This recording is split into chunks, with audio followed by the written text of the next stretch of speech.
Finbar McBride, a man born with dwarfism though quiet and withdrawn, he has a deep love of trains and railroads. Finn works at a Hoboken model train hobby shop owned by his elderly and similarly taciturn friend, Henry Stiles.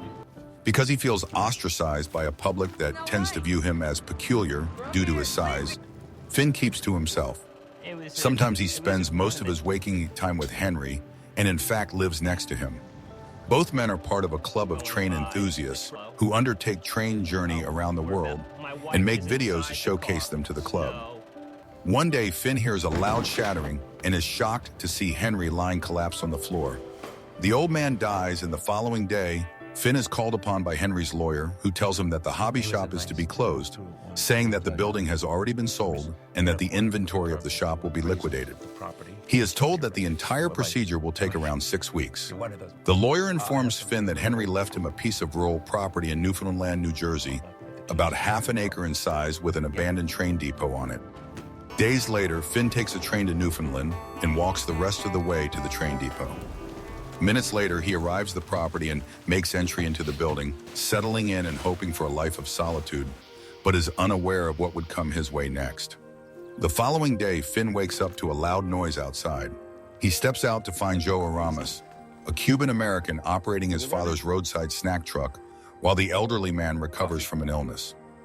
Joe lives in Manhattan and has been in Newfoundland for 6 weeks.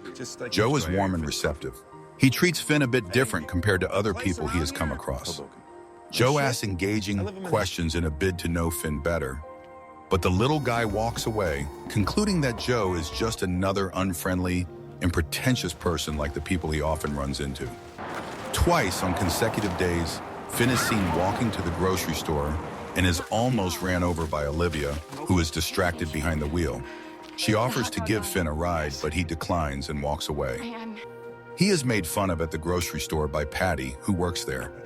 That afternoon, Joe informs Olivia that Finn lives adjacent to his roadside snack truck. Bro, you live here? Yes. As a way of apology, Olivia drops by later that evening and brings a bottle of wine for Fee as a gift, which they end up sharing. She apologizes again for almost running him over with her car. Noting that Finn smokes, she tells him a story of how she slept with a guy when she was 18 just because he rolled his own cigarette. Olivia gets clumsy and knocks a few stuffs down, but Finn is not bothered at all. He quietly picks them up and the weird conversation continues. She learns the story of how Henry left the place to Finn. Olivia sleeps on Finn's couch and Finn sleeps in his bathtub. By morning, Joe sees Olivia leaving Finn's house and is impressed at him for being a sharp shooter, only to approach Finn, who reveals that he did nothing with Olivia. A phone rings and both men discover that Olivia left her mobile phone behind. Finn gets her address from Joe to return it. Hours later, Finn finds her house and drops the phone outside, then leaves. He goes to the library where he runs into Emily, who is shocked to see him come out of nowhere. Emily is the local librarian. When Finn sees Olivia come into the library, he leaves immediately. As days go by, Finn finds himself reluctantly becoming enmeshed in the lives of his neighbors. Cleo, a young African-American girl, approaches Finn asking if he is a midget. Joe is quite loud and keeps even louder friends as well. When his friends see Finn stepping out of the house, they make a mockery of him, much to the dissatisfaction of Joe. Later, Olivia drops by Joe's snack truck, and before she leaves, Joe asks her for a favor. Olivia drops Joe off at the location she saw Finn earlier on. The little man just wants some quiet time all to himself, but Joe, who is often nosy and all up in Finn's business, soon finds out about Finn's obsession with trains. Both men are seen spending time together, most of which is usually boring because it's a one-sided conversation. Both men run into Olivia, who drives them back to Joe's truck. Joe prepares a meal, and just before they can eat, Joe receives a call. Olivia is an artist trying to cope with the sudden death of her young son 2 years earlier and the ramifications it has had on her marriage to David, from whom she is separated. Both men spend more time together after lunch and run into Emily, the local librarian. The following day, Olivia stops by Finn's house with a delivery but is unable to see him. She is drawn towards the train depot by Cleo, who happily shows Olivia her train collection. When Finn arrives home with Joe, they find a camcorder and a note left by Olivia.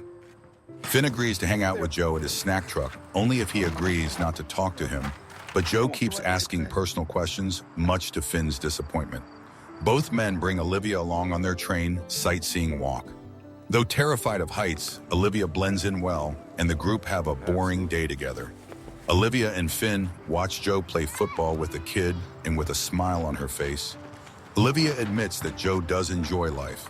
Her smile disappears when she sees a small boy playing along with Joe, which makes her remember her late son.